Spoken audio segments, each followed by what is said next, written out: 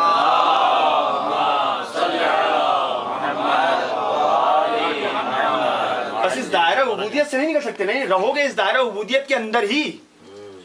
اور یہاں پر ایک اور بات عرض کرتا چلوں، پروردگار عالم جب یہاں پر یہ کہہ رہا ہے کہ قل یا ایھا الکافرون لا اعبد ما تعبدون، اے رسول اکرم آپ کہہ دیجئے، عام انسان، عام مسلمان اس بات کا تصور کر سکتا ہے کہ کسی بت کی پوجا کرے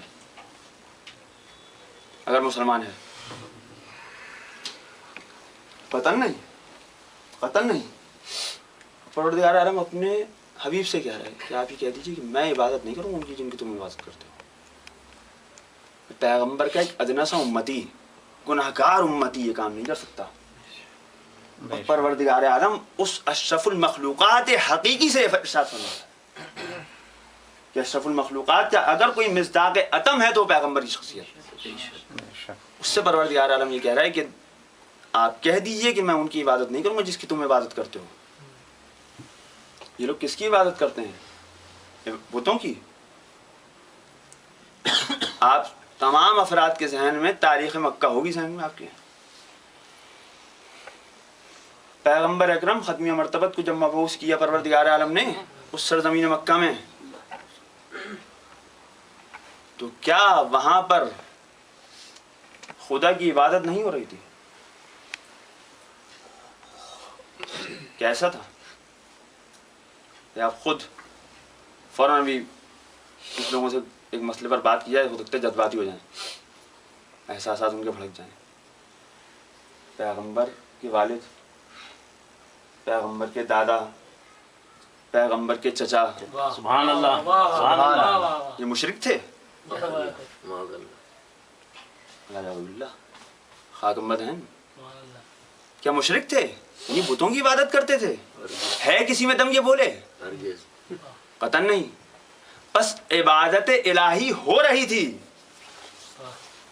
حنفاء کا پورا مکتب موجود تھا، اس میں پیغمبر کو مبعوث کیا جا رہا ہے، پیغمبر کو بھیجا جا رہا ہے اس معاشرے کے اندر کہ جہاں پر پہلے سے پروردگار عالم کا نام لینے والے موجود تھے، جو کہ بتوں کی پوجا نہیں کرتے تھے، جنہوں نے اپنے آپ کو اس نجاست سے، اس پلیدی سے دور رکھا ہوا تھا۔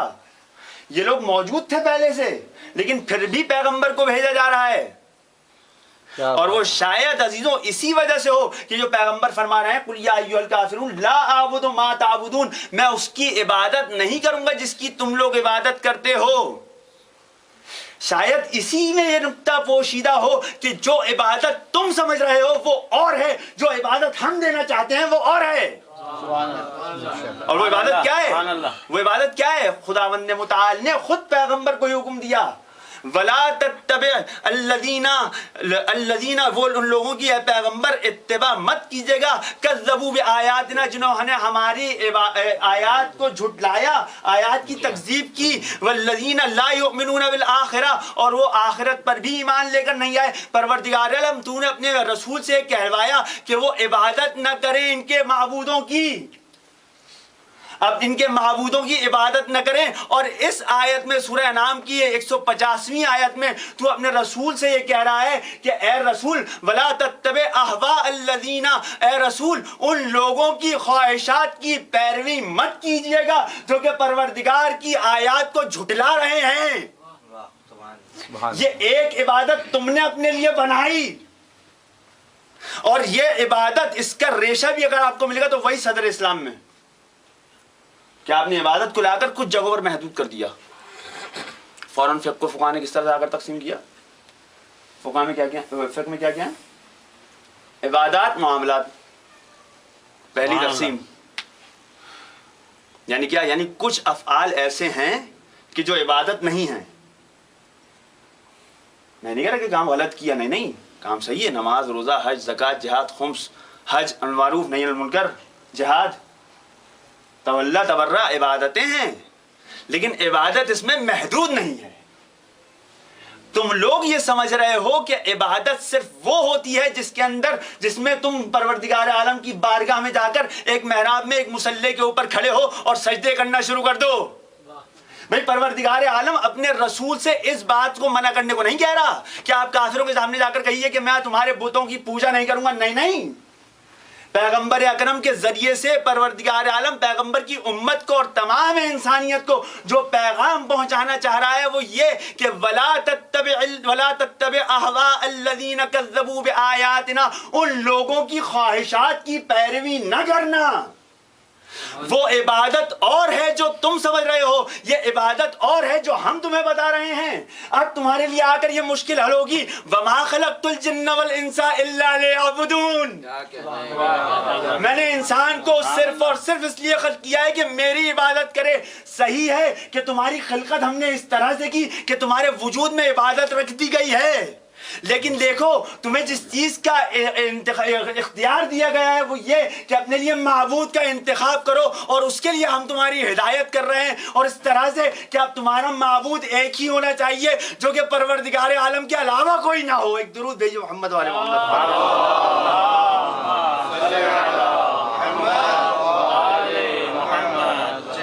مومن قبر میں موت کی تکلیف سے گھبرائے گا، پوچھیں گے جو من رب کا مومن یہی بتلائے گا، تو منکر و نکیر ہے سرحان میرا پیر ہے، یہ اس کی کل جاگیر ہے، ہو نعرہ علی، ہو نعرہ علی، محمد و آل محمد صلوات۔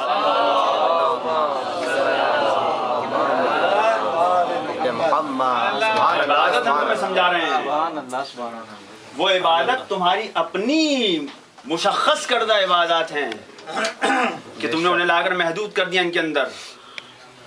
نہیں، ہمارے زاویے سے اگر دیکھو گے تو نہ تمہیں یہ انسان نظر آئے گا، اور نہ یہ عبادت صرف یہ عبادت نظر آئے گی۔ یعنی کیا؟ یعنی انسان یہ مت سمجھ لینا یہ جو دو ٹانگوں پر چل رہا ہے۔ اچھا، سبحان اللہ۔ ہم تمہیں یہ بتانے کے لیے اپنا رسول بھیج رہے ہیں کہ تمہاری حقیقت یہ بدن نہیں ہے۔ موتو قبل ان تموتو، مر جاؤ اس سے پہلے کہ تمہیں موت آئے۔ سبحان اللہ۔ اگر تم نے یہ جان لیا کہ تمہاری حقیقت اس جسم سے بڑھ کر کچھ ہے جو کہ تمہاری روح ہے، تو اب یہ تمہارے لیے بات اپنے معنی پیدا کرے گی کہ اپنے آپ کو مرنے سے پہلے مار ڈالو۔ کیا بات ہے، اب یہ پیغمبر کی حدیث اپنے معنی پیدا کرے گی، ورنہ آپ کسی کے بھی سامنے اول کلام میں یہ حدیث رکھیں، جو آدمی اسلام کو نہ قبول کرے، جو انسان کی اس معنوی پہلو کو نہ قبول کرے۔ جب مغربی لوگ جو کرتے ہیں کہ انسان کی زندگی کیا، انسان کیا ہے، انسان یہ عقل ہے اس کے پاس، دوسروں سے اس کو جو جدا کر رہی ہے وہ اس کی عقل ہے، اور وہ بھی ایک خاص حد تک، جیسے ہم کہہ رہے ہیں ویسی نہ ویسی جیسا آپ کہیں گے، یعنی انسان بھی ہماری مرضی کا۔ آپ کو انسان مت بنیے، ہم آپ کو جیسا انسان بنانا چاہتے ہیں ویسا انسان بنیے. سبحان اللہ. کیا بات ہے. گرچہ کہ یہ انسان آگے چل کر جانوروں سے ہی کیوں نہ شباہت پیدا کر لے، بہت خوب، بہت بلکہ نہ صرف یہ کہ شباہت پیدا کر لے بلکہ عملاً جانوروں سے بدتر ہوتا ہوا دکھائی دے. انسانی اقدار کو نابود کر کے اس کے اوپر پارلیمنٹ میں بل پاس کروایا جائے اور کہا جائے کہ انسان کی فطرت ہی یہ ہے. دشمن اسی طرح سے کام کرتا ہے. دشمن آ کر کبھی یہ نہیں کہتا اسلام کا دشمن یا انسان کا دشمن آ کر کبھی یہ نہیں کہتا کہ دیکھو از اول تم فلاں کام کرو. کبھی آ کر نہیں کہے گا آپ سے. شیطان نے کیا کیا ہمارے جد اکبر کے ساتھ، جد اقدم کے ساتھ کیا کیا؟ اس نے آ کر جناب آدم کو یہ تھوڑی کہا کہ اسے کھا لو فوراً. اس کے اندر ایک قدرت رکھی ہے خدا نے، ایک شرافت رکھی ہے اس درخت کے اندر، اور اگر تم اس کو کھا لو گے تو تمہیں کچھ مقامات مل جائیں گے. تمہارا پروردگار یہ نہیں چاہتا کہ تم ان مقامات تک پہنچو، اس لیے اس نے تمہیں اس سے روک دیا. یعنی اگر اس نے کیا کیا پہلے آ کر پروردگار کی اطاعت کا مفہوم بدلا. مفہوم بدلا، اس نے مفہوم کے اندر تصرف کیا. دشمن کو جب بھی انسانی اقدار کے اوپر کام کرنا ہوتا ہے تو پہلے اس کے لیے علم بناتا ہے. خود علم جعل کرتا ہے اور اس علم کے اندر اپنی آئیڈیالوجیز کے مطابق وہ مفاہیم منعکس کرتا ہے، اور پھر کہتا ہے کہ تحقیق نے یہ ثابت کیا ہے کہ انسان 3 طرح کے ہیں، کچھ اس طرح کے، کچھ اس طرح کے اور کچھ اس طرح کے. اور جو اس طرح والے ہوتے ہیں ان کے لیے قانون میں ایک بل پاس کروایا جاتا ہے، کیونکہ بالآخری انسان ان کی فطرت کا یہ تقاضا ہے. ہم آپ کو بتائیں گے کہ آپ کی فطرت کیا ہے. اپنے رسول سے جا کر مت پوچھیے گا، کیونکہ رسول سے آپ جیسے ہی پوچھیں گے تو وہ کہیں گے فطرت اللہ التی فطر الناس علیہا. وہ آپ کی فطرت کو پاکیزہ بنانا چاہیں گے. ہم آپ کی فطرت کو پاکیزہ نہیں، اپنی انسانیت کے مطابق ڈھالنا سکھائیں گے ان مفاہیم کے ذریعے سے، اور اس کو آپ کے بہت خوب دانشور طبقے میں، آپ کی یونیورسٹیز میں، آپ کے پی ایچ ڈی ڈاکٹرز کو وہ نظریات پیش کریں گے. بے شک. کس طرح سے کہ فلاں اسکالر غربی نے، ایک مغرب زمین کے ایک اسکالر نے یہ تحقیق کی ہے جو کہ انسان کے روان اور اس کے نفسیات کا بڑا ماہر ہے. اس نے یہ تحقیق کر کے یہ بتایا ہے کہ انسان اس طرح کے ہیں. تو یہ تیسری مخلوق جو اس انسانی تاریخ میں ہزاروں سالوں کے بعد کچھ سال پہلے پیدا ہوئی ہے، اس کے حقوق کا ہمارے لیے خیال رکھنا بہت ضروری ہے.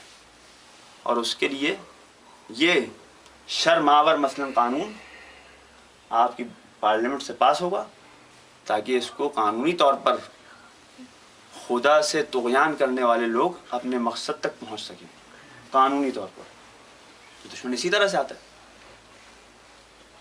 اس دشمن نے بھی یہی کیا. پیغمبر کے بعد سب سے پہلی جنایت جو اسلام پر ہوئی وہ یہ کہ اسلام کو، اسلام کی عبادات کو کچھ خاص افعال میں محدود کر دیا گیا.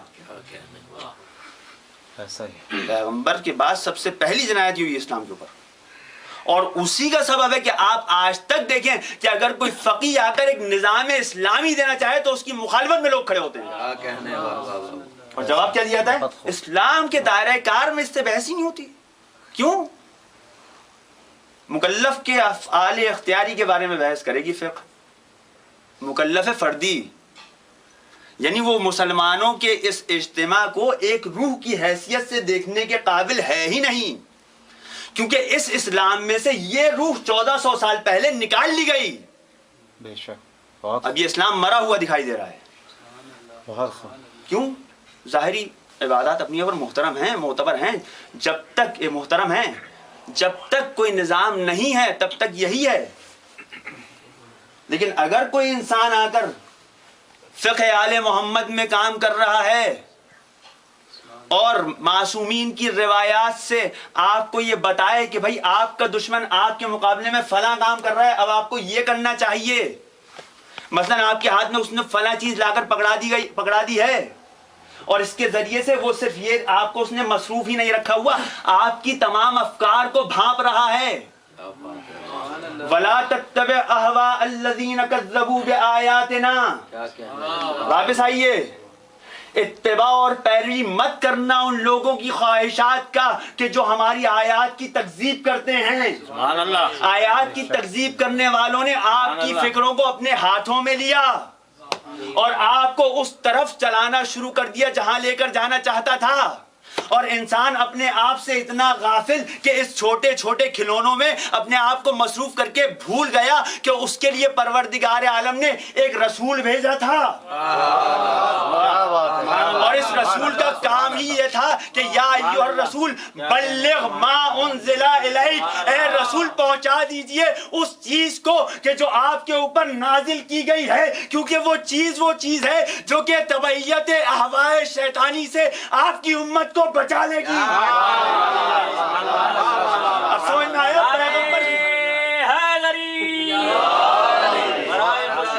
حضرت فاطمہ الزہرا سلام اللہ علیہا بلند تر صلوات۔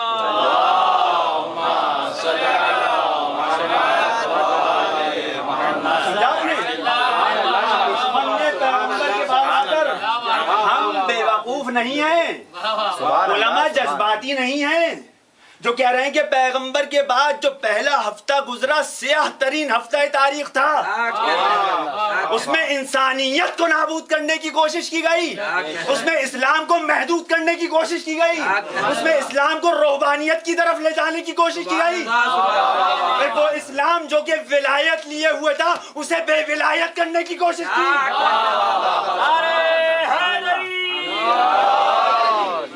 ہم ولایت دے رہے ہیں۔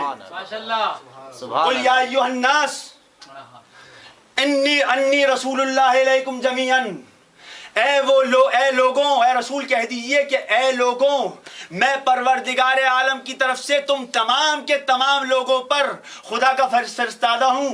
ماشاءاللہ۔ بس نہیں، الذی لہ ملک السماوات والارض، کیا بات، اس کا بھیجا ہوا ہوں جس کے ہاتھ میں آسمانوں اور زمین کا ملک ہے۔ اور پیغمبر نے اپنی وفات سے کچھ عرصہ پہلے جس پیغام کو پہنچایا یہی امر ولایت تھا، یعنی تاکہ پروردگار عالم کی وہ ولایت اس جامعے میں، اس معاشرے میں، اس انسانیت میں جاری ہو سکے، ہم ولایت علی دیتے تمہیں جا رہے ہیں۔ سبحان اللہ۔ سبحان ہم نے اپنے رسولوں کو ایسے نہیں بھیجا، بہت ان کو آروں سے کاٹا گیا ہے۔ جناب مسیح آج تک غائب ہیں، موسیٰ کی قربانیاں ہیں، بے شک، رسول اکرم اپنی اس عظمت کے باوجود اس کائنات میں آ کر یہ سب کچھ برداشت کر رہے ہیں۔ ضائع کر دیں انہیں؟ نہیں، ضائع نہیں ہونے دیں گے۔ سبحان اللہ، سبحان اللہ، الذی لہ ملک السماوات والارض، ضائع نہیں ہونے دیں گے۔ ملک رکھیں گے ہم ملک رکھتے ہیں، بہت خوب، اور اپنے اس ملک کو خود تو نہیں آ سکتے، ہماری مجبوری مت سمجھنا، واہ واہ، یہ تمہاری کمزرفی ہے، تمہاری کمزرفی ہے کہ ہم نہیں آ سکتے۔ اپنے آپ کو اس مقام پر لاؤ کہ ہم تک پہنچو، اور اس لیے کہ ہم تک پہنچ سکو یہ ولایت علی دیتے جا رہے ہیں۔ ایک درود بھیجیے محمد والے محمد پر۔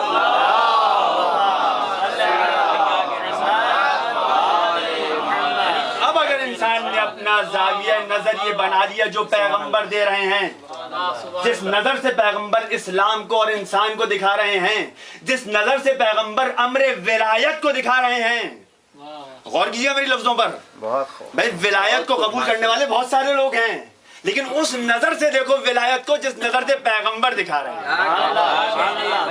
اگر وہ چشم بصیرت واہ ہو گئی تو یقین جانیے وہ 12واں جو غیبت میں بیٹھا ہوا ہے وہ غیبت میں نہیں رہے گا۔ ایک درود بھیجیے محمد والے محمد پر۔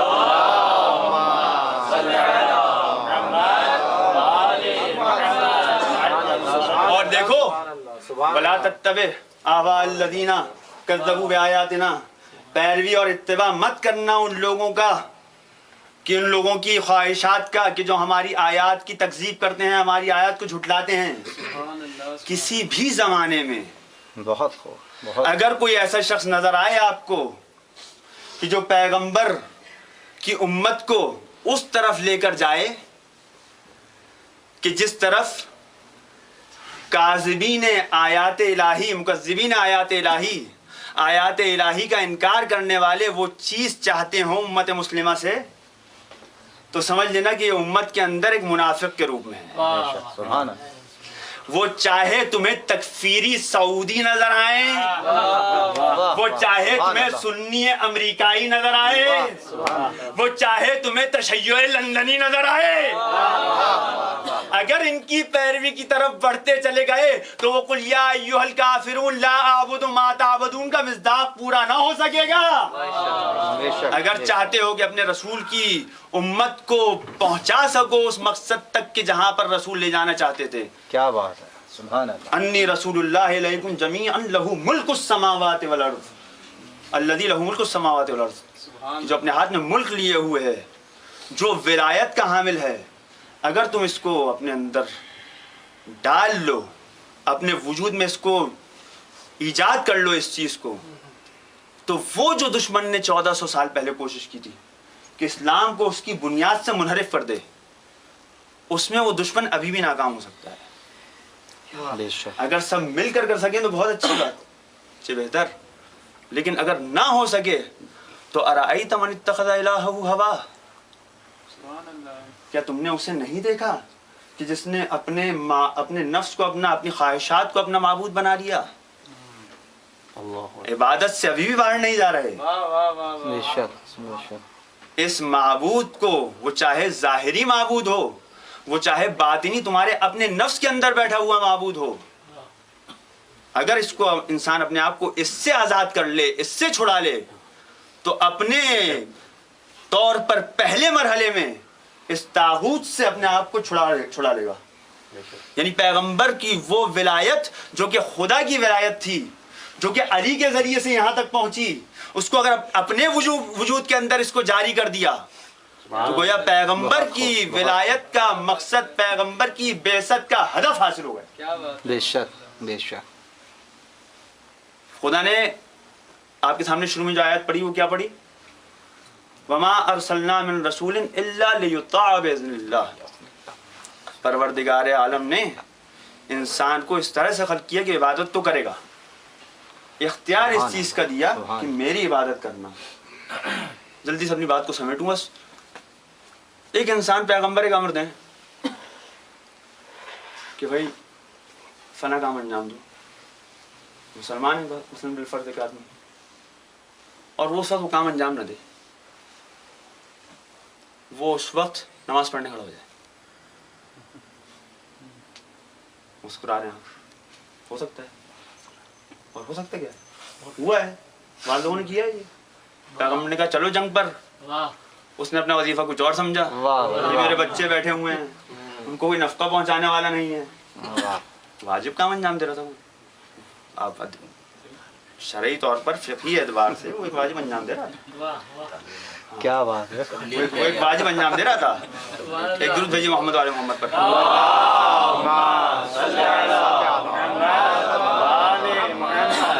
اگر اس کو پروردگار عالم کی رضا کی خاطر سمجھتے ہوئے انجام دے رہا ہے تو بھی عبادت نہیں ہے۔ سبحان اللہ۔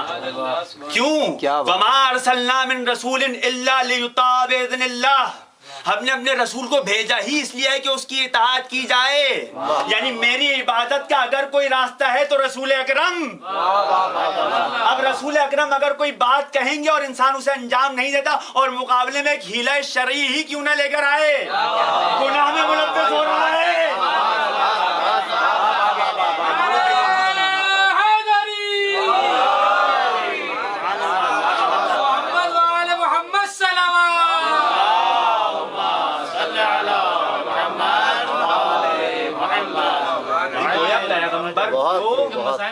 پروردگار عالم نے اپنے تک پہنچنے کا واحد راستہ قرار دیا، یعنی خدا تک پہنچنے کا واحد راستہ اگر کوئی ہے تو وہ کون ہے؟